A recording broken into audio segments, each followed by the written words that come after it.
Blockchain Association asks SEC to scrap two rules.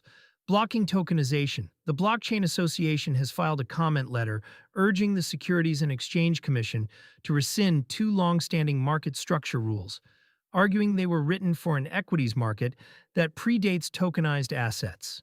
The request, posted by Cointelegraph on August 18, 2026, targets Rule 611 and Rule 610E of Regulation NMS, the framework that has governed how U.S. stock orders route and execute since the mid-2000s.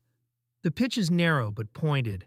Rather than asking for sweeping new crypto legislation, the industry group wants two specific pieces of the existing rulebook removed so that securities issued and settled on a blockchain are not forced through plumbing built for a different era.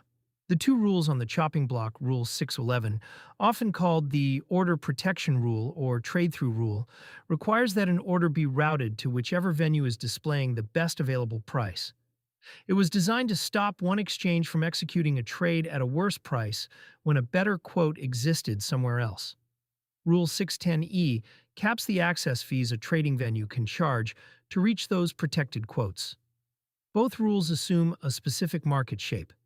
Dozens of registered national securities exchanges, a consolidated national best bid and offer, and centralized quote feeds that every participant can see.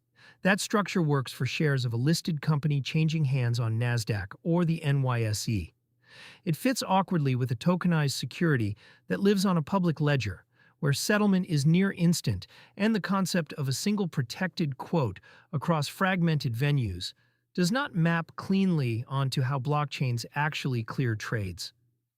The Blockchain Association's position is that keeping these rules in place forces tokenization projects to either bolt themselves onto legacy exchange infrastructure or stall while they wait for interpretive relief.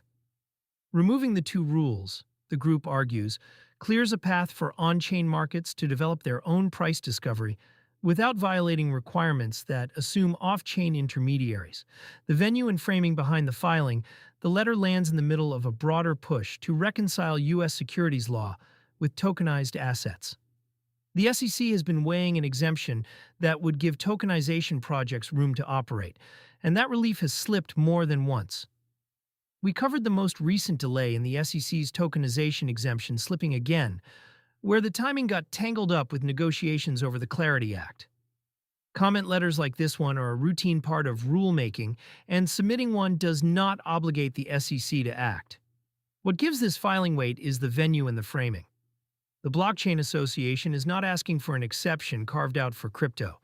It is arguing that two rules already on the books have outlived the market they were written to protect, which is a harder position for regulators to dismiss as special pleading. Tokenization has moved from concept to measurable volume over the past year. Tokenized money market funds, on-chain equities, and blockchain-settled treasuries have all crossed real dollar thresholds, and platforms handling them have run into exactly the friction the letter describes. When Ondo's tokenized stock platform crossed $1 billion in TVL in under a year, it did so while the regulatory questions around how those instruments should trade remained unsettled. The market context, crypto markets were calm as the letter circulated.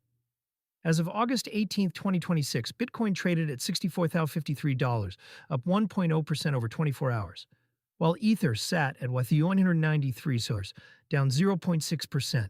The Fear and Greed Index read 40 in neutral territory. Regulatory filings of this kind rarely move prices on their own, and this one did not. The longer arc is what matters for anyone holding tokenized assets or watching the sector. Market structure rules determine who can build a trading venue, how orders clear, and what fees a platform can charge. If the SEC eventually rescinds Rule 611 and Rule 610E, or replaces them with something built for on-chain settlement, it would lower one of the structural barriers that has kept tokenized securities trading in a legal gray zone. For now, the request is exactly that. A request. The SEC has not signaled how it will respond, and the two rules remain in force. The Blockchain Association has made its case that the market has changed faster than the rulebook governing it, and put that argument on the public record.